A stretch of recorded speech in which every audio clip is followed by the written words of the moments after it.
구독은 의리, 좋아요는 사랑입니다. 감사합니다.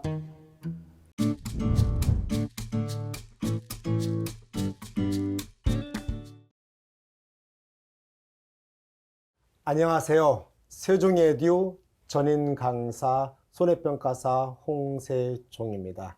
자, 이번 시간에는요, 여러분들께 입문용 강의를 해드릴 거예요. 그래서 본 강의 들어가기에 앞서서 저희 농작물 재보험이 1과목, 2과목으로 되어 있잖아요. 그 중에 1과목, 2과목을 전체적으로 아우르는 기본적인 개념, 뼈대를 한번 제가 쭉 강의를 하고 들어가고, 제 기본 입문자용 강의를 듣고 나시면, 기본 강의를 들어가시면 훨씬 더 수월할 거예요. 먼저 이렇게 저런 중요한 내용의 이슈가 이거구나, 그 정도만 알고 하셔도 충분합니다. 가실게요. 첫 번째 시간에는 먼저 이렇게 볼 거예요. 우리가 당연히 우리 보험이잖아요.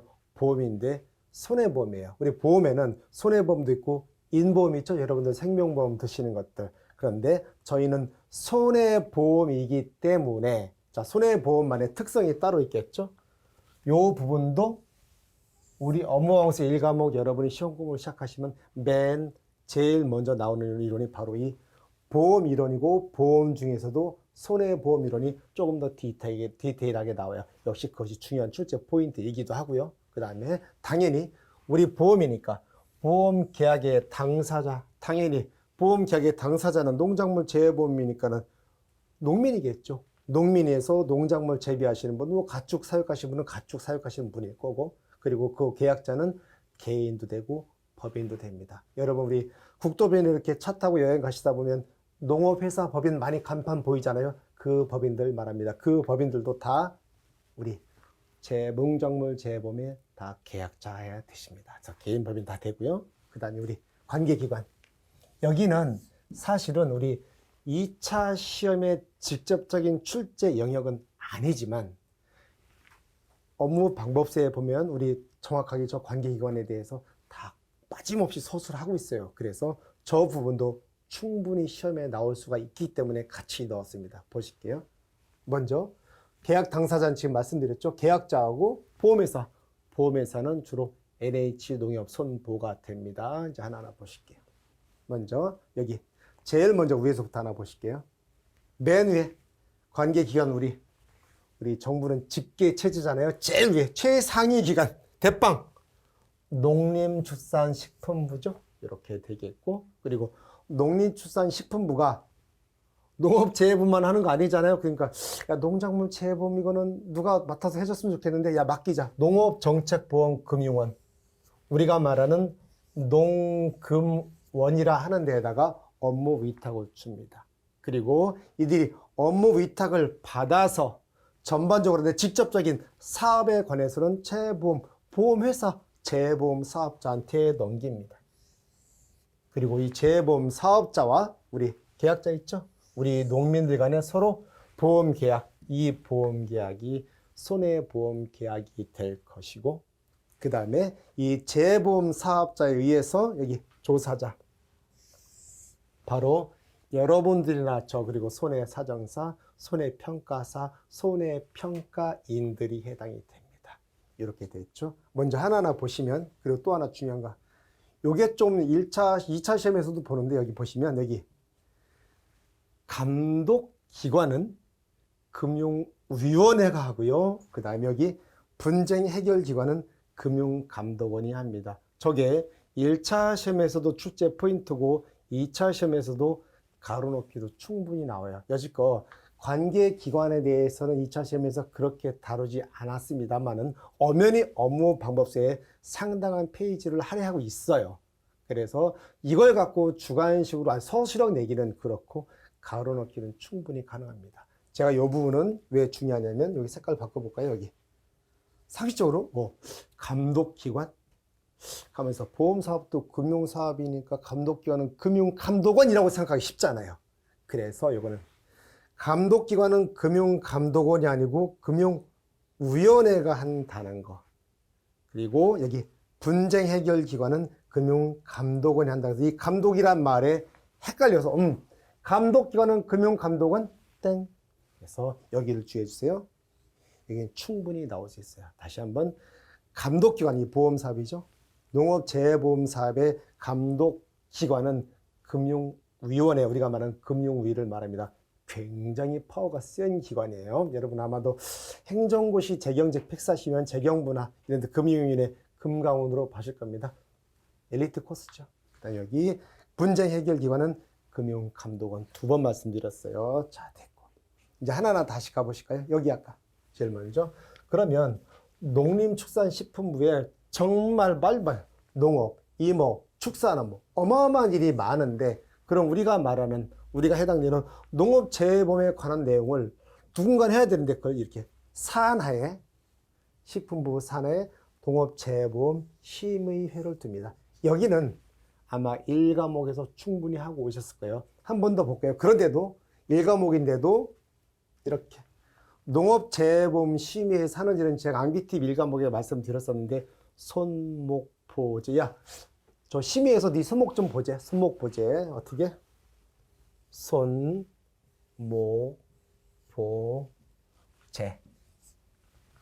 손해평가 방법에 관한 내용들, 그 다음에 보험 목적물의 선정에 관한 내용, 보상하는 재해 범위, 재해보험 사업자에 대해서 보험료 재정 지원을 어떻게, 얼마나, 언제까지 할 것인가. 보세요. 딱 봐도 좀 거시적이고 포괄적인 개념들이죠. 당연히 최상위 기관에서 하는 일이니까 여기죠. 그런데 저게 1차 시험의 영역인데도 2차 시험 업무 방법서의 내용이 들어와 있으니까 제가 여기 넣은 거예요. 교재 없으면 전 절대 넣지 않습니다. 시험은 항상 교재, 농구면 업무 방법서에서 시험이 나오니까. 그리고 방금 말씀드렸지만 우리가 그렇게 떠들어대는 우리 업무 방법서 누가 만들어요? 여기서 만들죠. 이 사람들이 매년 3월 말에 1차 개정, 4월에 2, 3차 개정해서 4월 말에서 5월 초에 최종 확정으로 끝내고 우리는 최종 확정을 바탕으로 그해 시험을 치르게 됩니다. 그런 구조예요. 그래서 저희 시험은 매년 개정이 이루어지기 때문에 조금 그 부분이 조금 까다롭다면 까다로울 수 있습니다. 이렇게 되겠고 그 다음에 당연히 여기에서 얘는 하는 일이 뭐예요? 보니까 농구만 해서 얘도 볼게요. 자, 재보험 사업자의 선정. 사업자 누가 선정해요? 지금 보시면 농구먼이. 재보험회사 네가 선정했으니까 네가 선정했으니까 관리 감독도 네가 해. 맞는 말이잖아요. 그 다음에 선정하기 전에 보험 상품에 상품하고 연구 보고, 물론 보험회사가 하기도 합니다. 연구 보급하고 그 다음에 조사자. 손해사정사, 손해평가사, 손해평가인들을 육성 교육해야 되겠죠. 그 다음에 재해 관련해서 통계 생산하고 데이터베이스를 구축하고 그 다음에 손해평가 기법의 연구 개발 보급. 이게 1차 시험의 고유 영역인데도 불구하고 제가 또 쓴 이유는 쓰기 싫었는데 업무 방법서에 나와 있어요. 업무 방법서에 있다는 얘기는 출제자는 무조건 딱 갖다 들고 와서 이 중에 아무 데나 가로치기 낼 수 있습니다. 그래서 썼습니다. 중요해요. 안 중요한 것 같지만 중요합니다. 자, 그 다음에 여기 재보험 사업자에서 한 거 있죠? 우리가 흔히 말하는 그냥 보험회사입니다. 손해보험회사죠. 우리가 손해보험이니까. 그럼 이들은 어떤 게 있냐 봤더니 우리 업무 방법서를 보시면 우리 크게 2개입니다. 농작물 재보험이 있고 가축 재보험으로 돼 있어요. 자, 그래서 농작물 재보험의 현재 운영사업자는 NH손보 혼자서 하고 있고요. 그 다음에 가축 재보험은 NH손보는 당연히 하고 추가적으로 하나손보, KB손보, DB손보, 현대해상까지 뭐예요? 다 손해보험회사들입니다. 그래서 중요한 거는 우리는요, 실무적으로 이 사람들이 있죠. NH손보만 아시면 됩니다. 여러분들이 실무적으로 다 이렇게 되셨고. 그 다음에 아까 그랬죠. 이 계약자는 자, 농민인데 농민은 우리 개인도 되고 법인도 됩니다. 그리고 당연히 계약자니까 보험료 납부 의무가 있고요. 그리고 보험료를 여기서 보험료 지원이 있었잖아요. 아까 재정 지원이 있었고 저 보험료를 지원받기 위해서는 농업 경영체에 등록해야 합니다. 농업 경영체에 본 강의 때도 나와요. 그 다음에 우리 아까 조사자 누가 있었죠? 저나 여러분과 같은 손해평가사, 그리고 저기 손해사정사인데 저 손해사정사는 재물 손해사정사만 이야기해요. 손해사정사는 신체, 차량, 재물로 나뉘어져 있고 우리 평가할 수 있는 손해사정법인들이 있죠. 그 사람들이 손해사정사들입니다. 그리고 평가사도 아니고 사정사도 아닌 손해평가인 우리 1과목에 있었죠. 1차에서 손해평가인 자격요건 뭐 일정 업종에 농민, 뭐 교사, 교수 일정 기간 종사한 분들이 손해평가인 자격을 취득하시죠. 현장에 나가시면 현지 농민들하고 같이 나가시거든요. 뭐 사과 같은 거 가도 품종이나 수령 같은 거는 현지 손해평가인들이 우리보다 훨씬 많이 잘 알죠. 그분들이 같이 나가십니다. 이렇게 구조가 돼 있어요. 이제 좀 한눈에 들어오시나요? 그래서 적어도 요 관계 기간 정도 당사자 알아두시고 그다음 마지막에 손해보험이라. 저희 시험은 손해보험입니다. 그래서 여러분이 1과목을 교재를 잘 펼치면 맨 앞에 일반적인 위험과 보험에 대한 일반적인 학문적인 이야기를 하고 있고 그 얘기가 끝나면 바로 손해보험에 대해서 하고 있습니다. 저희 농작물 재해보험, 가축 재해보험은 손해보험이기 때문에 손해보험에는 크게 기본적인 보험의 원리 중에서도 손해보험의 원리가 있습니다. 중요하고요. 그 다음에 이 손해보험이고 이번에 계약에 맞췄습니다. 손해보험 계약이라면 적어도 법적으로는 이 정도 요건은 갖춰야 된다라는 뜻입니다. 손해보험 계약으로서 갖춰야 될 법적인 원칙을 다뤘습니다. 이거 하나하나가 굉장히 중요하고 언젠가는 100% 시험에 나오는 내용들이에요. 하나하나 보실까요? 여기 보시면 대분수 균등기 암기 팁이죠. 여기 위험 대량의 원칙, 위험 분담의 원칙, 수지 상등의 원칙, 급부 반대급부, 균등의 원칙, 이득 금지 원칙에서 대분수 균등기. 우리 초등학교 때 몸보다 머리가 큰 친구를 우리 가분수라고 하고 가분수가 수학적으로 대분수죠? 분모보다 분자가 큰 거. 그러니까 예를 들어서 뭐 2분의 3, 3분의 5 같은 것들. 2분의 3은 1과 2분의 1이잖아. 이렇게 머리가 큰 애들을 대분수라고 하고 걔도 초등학교 때 동창 이름이 균등기입니다. 하여튼 이름답게 머리가 커요. 대분수 균등기 이렇게. 그래서 손해보험의 기본 원리는 대분수 균등기. 이렇게 딱 5개로 떨어지는 게 출제 확률 1순위입니다. 5점. 어떻게? 손해보험의 기본 원리에 대해서 5가지 쓰시오. 그대로 써주시면 됩니다. 암기 팁은 대분수 균등기. 자, 이제 하나하나 보실게요. 이 하나하나가 어마어마하게 손해보면서 정말 기둥과 같은 원칙들입니다. 하나하나 볼까요? 여기 위험 대량의 원칙은요.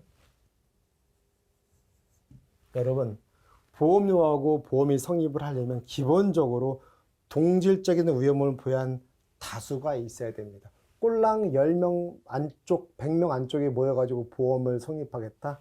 안 되죠. 그래서 보험에 참가하는 위험을, 동질적 위험을 보유한 사람들이 보험 가입자, 이 사람들이 많을수록 많아야 되는 겁니다. 그래서 위험이 대량으로 존재해야 되겠고 또한 그렇게 대량으로 존재하는 위험에 대해서 어떤 특정한 원칙에서 위험을 분담할 수 있어야 됩니다. 위험 분담이 안 된다면 보험에 가입할 수가 없잖아요. 우리가 저렇게 큰 위험을 많은 사람이 모여서 N빵, 우리가 전 N빵입니다. N빵을 하려면 무수가 클수록 좋죠. 사람이 많을수록 똑같은 위험에 있어서 사람이 많아질수록 내가 부담하는 보험료, 위험 분담하는 보험료는 작아지는 거죠. 이렇게. 그래서 수지 상등의 원칙, 요렇게 3번, 4번 이렇게 보시면 돼요. 수지 상등의 원칙은 거시적인 느낌, 매크로적인 관점이에요. 즉, 이 보험자산 전체에서 보험회사 입장에서 보험료 수익과 보험금 지출은 서로 같아야 된다는 원칙입니다. 그렇죠. 예를 들어서 보험료 수입보다 보험료 지출이 많아지면 보험회사가 존재할 수가 없겠고, 그 다음에 보험료 수입만 많고 보험금 지출이 적다면 보험 가입자들이 가만히 안 있겠죠. 뭐야? 보험료 다 걷어가지고 보험금은 짓고 우리만큼 네가 다 했다는 거야. 그래서 보험 수익과 지출은 서로 같아야 된다는 거시적인 관점의 원칙이 수지상등의 원칙. 이 내용들 제가 지금 여러분 알아듣기 쉬우시죠? 근데 이렇게 하려면 암기에서는 이렇게 말씀을 드릴 수가 없어요. 여러분이 공부하실 때도 보험이론 가시면 요 하나하나에 대해서도 교재에 설명이 되어 있는데 그걸 보실 때 달달달 외워야지. 택도 없습니다. 그 많은 걸 그런 식으로 다 외우겠다 아니요. 차분히 회독수에 의해서 이해하시고 그 다음에 뒤에 몇 바퀴를 돌다 보면 자연스럽게 녹아집니다. 이런 내용들은. 그래서 공부하실 때 처음부터 덤벼서 다 외우려고 하지 마세요. 자, 급부, 반대급부, 균등의 원칙은 얘는 매크로적인 거, 얘는 마이크로적인 거, 거시적, 미시적 관점입니다. 즉, 미시적 관점, 오케이. 그러면 보험회사하고 나하고 다이다이 개념입니다. 자, 그래? 가만히 있어봐. 나 계약자야. 계약자는 무슨 의무가 있죠? 보험료 납부 의무가 있습니다. 보험자는요, 나한테 내가 보험료 냈으니까 내가 보험 사고가 나면 나한테 뭐 줘야죠? 보험금 지급 의무가 있습니다. 서로 쌍무 관계에 있고 그래서 한쪽 급부 반대급부가 있으면 서로 그 대가는 균등해야 되는 원칙입니다. 당연한 얘기죠. 서로 주고받는 거에 있어서 한쪽이 기울어진다면 한쪽이 급부가 적게 받는 사람이 당연히 불만을 가집니다. 그럼 보험이 성립도 안 되고 성립된다 할지라도 지속될 수 없겠죠. 그래서 급부 반대급부 균등의 원칙 수지상등의 원칙은 보험의 성립과 손해보험이죠. 손해보험의 성립 및 존속의 기본 원리입니다. 우리 이거 하고 있잖아요. 그 다음에 이득금지 원칙. 어느 누구라도 보험에 가입한, 손해보험에 가입한 어느 누구라도 내가 보험에 가입해서 내가 부담한 손해보다 보험에서 받은 이득이 더 많을 수는 없다. 내가 100원어치 손해봤는데 보험금을 150만 원 받았다. 있을 수가 없죠. 손해보험에서는 그렇게 할 수 없습니다. 그렇게 되면 나는 좋은 것 같지만 그 50원은 내가 초과이득을 받고 다른 사람이 그 50원을 똑같이 손해를 봐준 겁니다. 안 된다는 거죠. 이렇게. 그래서 이득금지의 원칙. 이걸 다른 말로 실손보상이라고 합니다. 실제로 손해본 만큼만 보상받아. 같은 뜻이죠. 이번에는 손해보험 계약이 갖춰야 할 법적인 원칙입니다. 여기는 기본 원리를 얘기한 거요. 항상 이 제목에 대해서 정확하게 하시됩니다. 암기 팁은 대선 실패. 우리 대선에 실패하면 인간 취급도 못 받죠. 대선 실패입니다. 그래서 여기 보험자 대위의 원칙, 최대 선의의 원칙, 실손 보상의 원칙 아까 있었죠. 그 다음에 피보험 이익의 원칙. 어느 하나 안 중요한 게 없습니다. 법적 원칙에 있어서는. 그래서 보험자 대위는 뭐냐면 더 자세한 거는 1과목에서 하셨을 겁니다. 1차에서 우리 잔존물 대위가 있고 청구권 대위가 있어요. 즉 보험회사가 보험금을 지급했으면 그 지급한 보험금 한도 내에서는 계약자를 대신해서 3자에 대한 손해배상 항조권을 내가 대신 갖는 거예요. 그렇죠. 이렇게.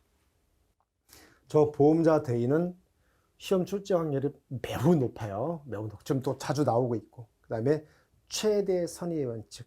보험이라는 항상 사행성이 숨어 있기 때문에 계약자가 내가 선의의 마음으로 가입하지 않으면 나중에 역선택이나 도덕적 해이의 위험이 있기 때문에 최대 선의, 양심적으로 사실대로 다 고지하는 이런 선의적인 마음이 없다면 보험이 성립하더라도 존속할 수가 없어요.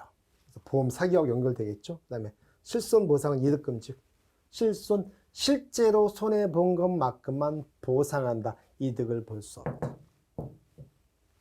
같은 개념인데 보험의 이론, 법적 원칙 이렇게 이해하고 있네요. 좋죠? 마지막 하나, 피보험이익의 원칙. 우리 알고 있죠? 손해보험에서는 피보험이익이 없으면 손해보험도 없다. 우리 인보험에서는 피보험이익이 없습니다. 왜? 사람을 가치로 먹일 수 없기 때문에 그래요. 하지만 손해보험은 물건, 재산입니다. 물건과 재산은 계량화, 금전적으로 평가할 수가 있어요. 그러니까 가치를 먹일 수 있죠. 그래서 우리가 피보험이익은 우리가 보험 사고가 나거나 또는 나지 않음으로 인해서 지켜지거나 보호하거나 지켜줄 수 있는 경제적 이해관계를 말합니다. 피보험이 이 관계를 경제적인 개념을 금전으로 바꿔서 평가한 게 보험가액이라고 합니다. 술술 맞아 떨어지나요? 그래서 첫 시간은 여기까지 하고요. 너무 좋았죠. 이렇게 제가 강의를 할 때 편안하게 갈 거니까 여러분께서는 어차피 이 내용 제 본 강의에서 서브노트에 다 나와요. 여러분께서 뼈대를 저렇게 잡는 거구나. 좋은데 마음으로 들어주시면 될 것 같아요. 그래서 오늘 첫 시간 여기까지 하고 다음 시간으로 되뵙겠습니다. 감사합니다.